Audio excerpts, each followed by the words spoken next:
Hello everyone, today we're back with episode 11 this time of the Modern Initial D Car series. Right back at it with this. This go around we have the... Really, I don't know what to call it, because if I say that it's Ryosuke's FC, like this is the modern version of that, a lot of people like default to the Red Sun's version of the car from like the first couple stages, but especially the American viewers like myself, that is, because a lot of people stop after, is it stage 4? Is it stage 3 or 4 is as far as it goes in English. But I watched all of it like through the final couple seasons dubbed. I mean, not dubbed, subbed. But yeah, a lot of people stopped, so quite a few people don't even know of this car's existence. Well, the original version, that is, being the...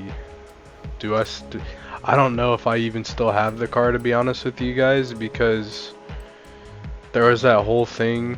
Like, I made these before my account got all screwy. Yeah, I made the old cars before that, so a lot of them I don't have anymore. But what I mean by that is, back during like the 10th anniversary update, there's this whole thing with the PC players and their like data getting corrupted, and I was one of the unfortunate few that happened to, so I don't have all of the older, like the original set of Initial D cars that I'd built back like 2 years ago. So anyway, in stage 4, I can't talk right now. So anyway, in stage 4 they kind of revamp the FC. It's got a carbon hood and a wing and everything, and I want to say they supercharge it. But yeah, so they revamp the FC, and they do like one really good battle with it, and that's it. We never see it again. But here we are. We're making the modern version of that. So I guess for now I'm gonna call it like the Project D version, even though it's really not a. I just like messing with the headlights. Even though it's not like a Project D version, that's just what I'm gonna call it. Because you got the Red Sun's version, you got the Project D version.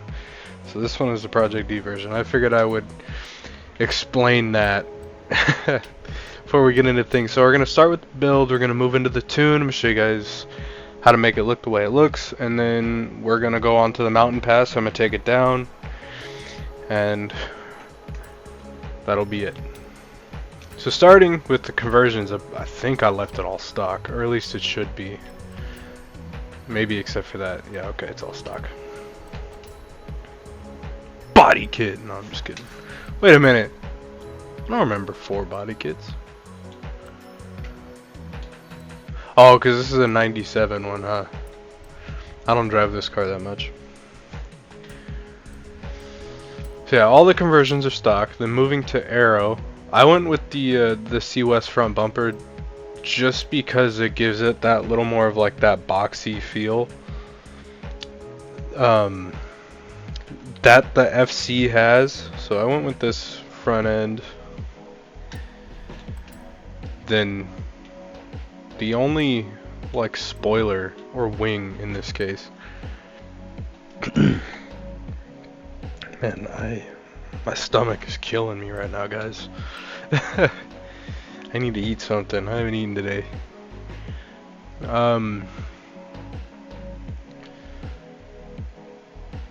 I just went blank. Yeah, right. So the only wing that is really similar to the actual one from the show is the Forza era one. I mean, like, yeah.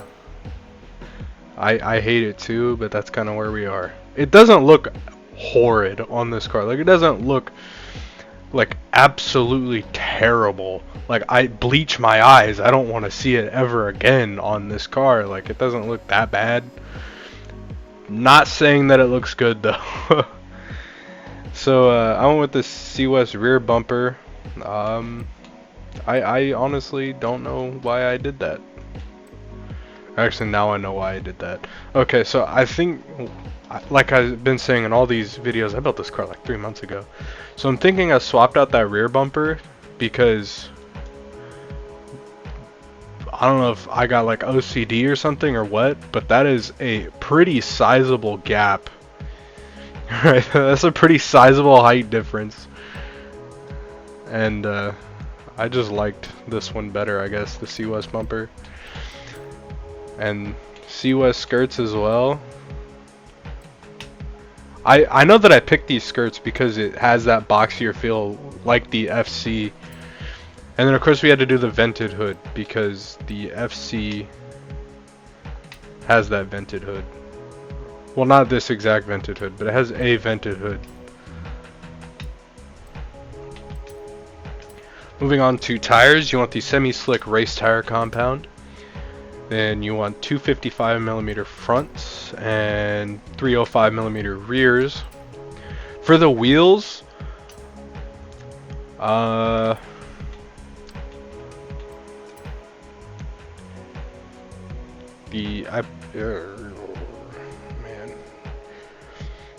First my stomach hurts, now I need to yawn. I'm gonna fight through this though. I'm gonna fight my body. I'm gonna fight myself through this video. I'm gonna yawn real big. I'm gonna eat and I'm gonna edit this. Okay, so for the wheels, I went with the ADV1, ADV6, MV2 standard. That is a long name. That's a long name right there. Oh yeah, and these are in the multi-piece rim style. Then for the rear track width, you want the maxed out one, and then for the front, you want this second one here. Just a little bump, nothing crazy. Moving on ahead to the drivetrain, race clutch, race transmission. How many gears is that? 6? Yeah, it's 6. Race driveline, race differential. Moving over to the brakes and whatnot. Race brakes, race suspension, race front anti-roll bars, race rear anti-roll bars,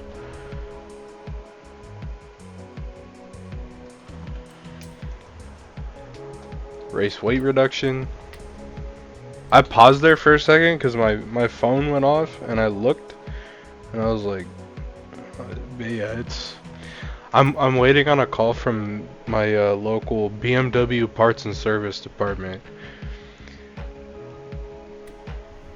I will explain that in the downhill segment because I probably won't have anything to talk about there. So I will further explain why I'm waiting for a call from BMW parts and service when we're driving this thing down the mountain pass. So race intake, race fuel system, race ignition, stock twin turbo, race rotors, race exhaust, race intercooler, and race oil and cooling, and race flywheel. So to further explain why I went with the stock twin turbo and not the race one is because, well, I guess it wouldn't really make that much of a difference, but what went the, oh, I remember now. Okay, I was gonna say that I went with the stock twin turbo to keep it like mid S1 class because that's where I want to be at with these modern cars. Excuse me. So the older initial D cars that I made like 2 years ago at this point would be able to keep up. So that was like the only real constraint with these cars. I want them like that mid S1. I almost said 2. But the reason for this car that I went with the stock twin turbo was, I mean, like, I'm trying to think of an easy way. So it was for handling purposes. Let's go with that. So that's kind of the best way I know how to describe it, is for handling purposes. Because, you know, like, when you get more juice out of, like, turbos and stuff, that back end gets a little shaky. And that's not good. No bueno. So we kind of want the, we want the stock stuff, so it's a little less shaky in the rear. So moving on to the tune. For tires, yeah, okay. My mind is going blank a lot. I think it might be because I haven't eaten. I need to eat. Tires. Tire pressure in the front is 28. Tire pressure in the rear is 30. Gearing, 2.20 final drive. I believe the rest of this to be stock. Like I said, it's been 3 months since I built this car, so if yours doesn't quite match up with that, just go ahead, pause the video, get it all matched up, looking good. Yeah, then you can unpause it. Don't pause it, match, and leave. That's you got like not even half the tune, not even a quarter of it. Is that I don't know, but yeah, you're gonna be driving around an incomplete car. For alignment, you want camber, negative 0.5 in the front, negative 0.3 in the rear. For the toe, 1.5 positive out in the front, negative 0.6 in the rear. Front caster angle of 5.6. For the anti-roll bars, 25.3 in the front, 15 in the rear. Springs, 417.3 in the front, 324.1 in the rear, with a ride height of 6.9. Nice. in the front and 6.8 in the rear. Rebound stiffness, then rebound stiffness, 6.6 in the front, 5.8 in the rear. Bump stiffness, 4.0 in the front, 1.0 in the rear. Aero, you shouldn't have the front end, but if you do, leave it stock. And then for the rear end, 288 for that rear spoiler towards cornering. Then for braking, for the balance, 60%. I keep seeing this and I want to say force. I do it in every video. I pause right here and I'm like, and then but yeah, for balance, 60% towards the front, and pressure 76% towards nothing, just 76%. There's not really a direction to go right there. Acceleration 80%, deceleration 30.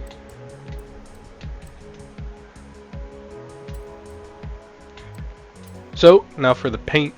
To get this car to kind of look the way it does, there's nothing really crazy with the livery. It's just you paint the car white, just white. Then moving on to the hood, you go to special colors, and for time's sake, I'm gonna grab it with the mouse.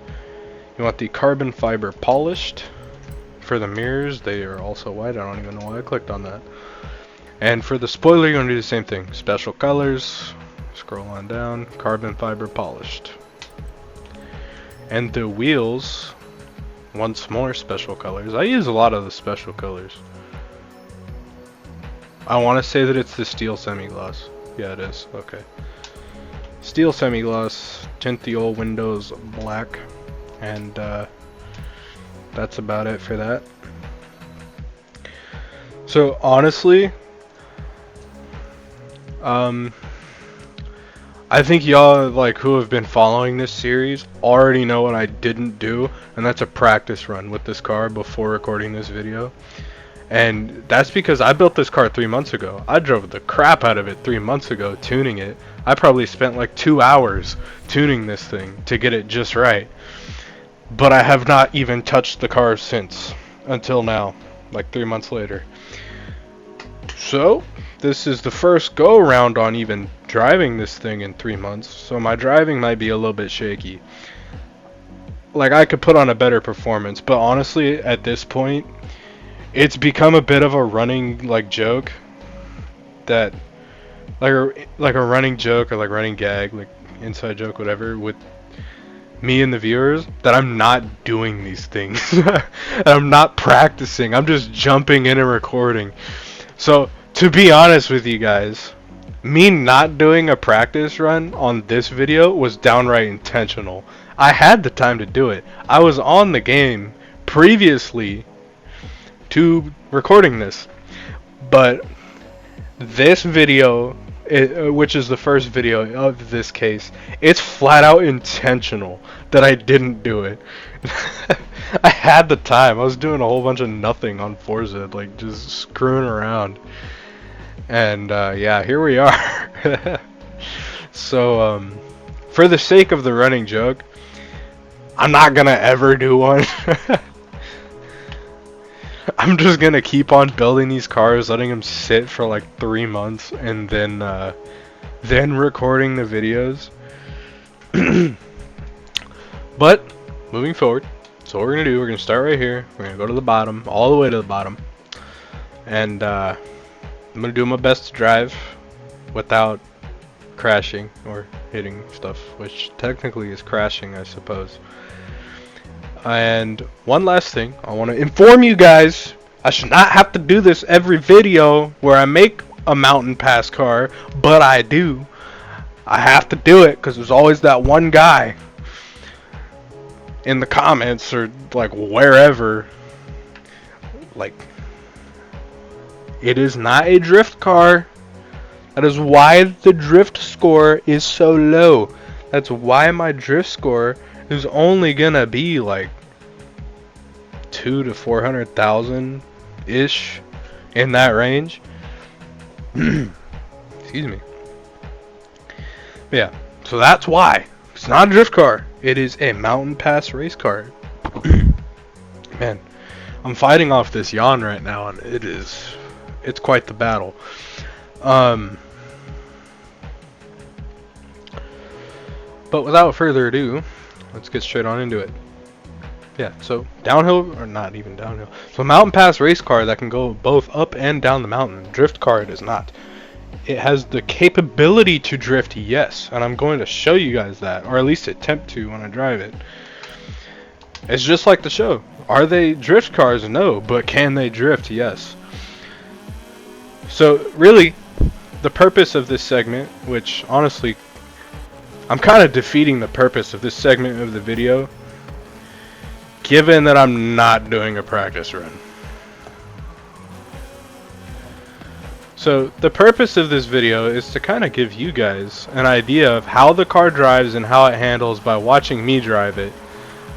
So if you already built it, you know what to expect when you go into driving it, or if you haven't built it yet and you're still kind of on the fence, this can kind of hopefully help you make up your mind.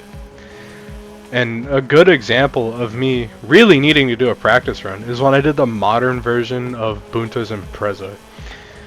And that was a whole fiasco, me driving it. And then like after the video, after the video had released, I should say, I had driven it down the mountain pass just because I was bored one day, and I just killed it. Like I did amazing. And I was like, I couldn't have done that day when I recorded that video. Like, I couldn't have done that, but no. So, I am defeating the purpose of this segment of the video, but I'm also like, even though I'm not at like the best of my ability with the car right now, it still gives the viewer an idea, I suppose. You guys, like, gives you guys an idea. So, now, for the very burning questions you all may have about, or you guys probably do not care whatsoever. You're here for this FD. You're not here for why I'm waiting for a call from BMW Parts and Service. And the reason for that is my 94 E32 the power steering's broken, and what I was doing is I have the new pressure line. Like, it's literally sitting on the floor right next to me right now. My bedroom is quite literally a garage.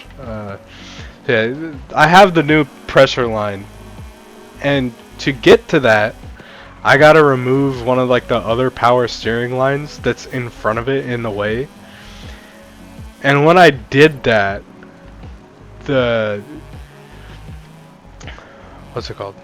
Like I thought I had to remove it because I figured, okay, if I remove this, it might give me some more room. It didn't. So I was like, okay, I'm gonna put it back on. So I put this bolt back in the power steering, and I get it finger tight as you should. And then I'm like, okay, I'm gonna give it one good turn with the wrench. The bolt snaps. The bolt flat out snapped, and yeah. So half of this bolt is on top of my toolbox right now. And the other half of this bolt, guess where that is? It's still in the power steering pump. So, yeah. Essentially, so I bought an extractor, so I'm going to get that bolt out when it's not 110 degrees outside. Because that's what it is right now, and I think tomorrow it's supposed to be like 90. So not a horrible day. But I got the new bolt and like new washers as well, just because like it's a good habit to replace the washers. So essentially, I got this bolt on order. I went. Actually, let me give you the whole story. Like a week ago, I called my local BMW parts and service, and I tell the guy, like, I give him a part number and everything, and he's like, okay. I go there, and may I add, this is the correct part number for this bolt. I go there, because they call me and they're like, your bolt's here, and I'm like, okay. And the person at the desk, they give me a mounting bolt, and I was like, I'm supposed to have the banjo bolt that goes in the pump where the fluid goes through. I gave him the part number and everything, and then so I give the part number again. And oh, yeah, that's not this. This is a mounting bolt. I was like, well, yeah, I can see that that's a mounting bolt. And so they're like, well, we can put the right part on order, and it should be here on Tuesday, which at this point would be July 23rd, yesterday. It's currently Wednesday, July 24th. And I have not received a phone call from my local BMW parts and service telling me that my part's there. And I was going to call them today, but I got busy, and then I looked at my phone and I was like, it's 5 o'clock. They're closed. And I was like, oh man. Dealership's open till I think like 9. But parts and service closes at 5 p.m. So I guess I gotta call BMW parts and service tomorrow and see if they got my bolt in so I can fix this power steering. I went out there to fix my power steering and broke it even more. So, moral of the story is, guys, if you see something in the way and you can't really get a wrench into the back to get to that back bolt, removing the front bolt doesn't always give you the clearance you need, and you might just break the thing in half when you put it back in. I swear, like my friends, oh yeah, we want BMWs or whatever. Like, we want BMWs. Even my brother, my younger brother, is like, oh yeah, I want a BMW. I was dying on that hill. It was like, do not get a BMW. It's the worst thing you could do. Maintenance is expensive. Don't do it. And then what do? I get a BMW. And this bolt that I broke is like $13.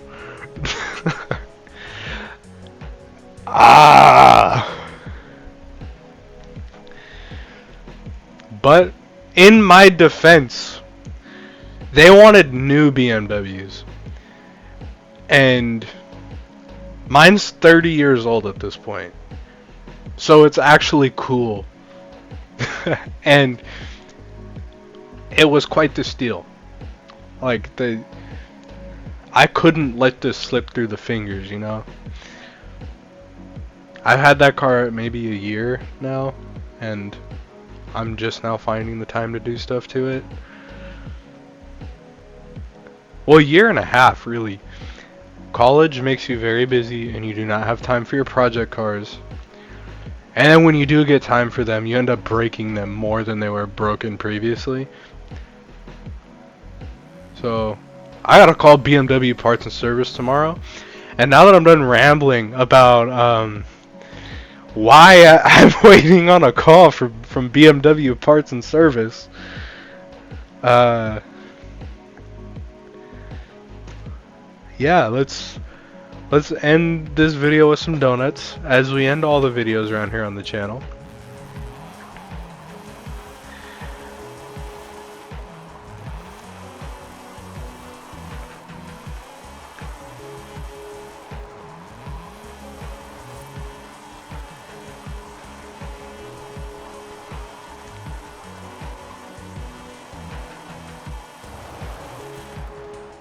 Alright, and now, honestly, I know I said I was going to stop talking about it, but I wonder, how long did I spend during this video talking about BMW Parts and Service and how I broke my BMW more than it was broken previously? It's gotta at least be like a solid 8 minutes of me just rambling on about my BMW, that it's broken, and I'm waiting on a call from Parts and Service. Somebody please, like, figure out how long I did that and then go ahead and put that in the comments. But with all that being said and done, hope you guys enjoyed the video. Thank you guys for watching. Have a great rest of your day or night, whatever time it is, whenever you're watching this. And that is all for me today. And finally, hopefully BMW Parts and Service calls me telling me that they have my part before I call them. Goodbye.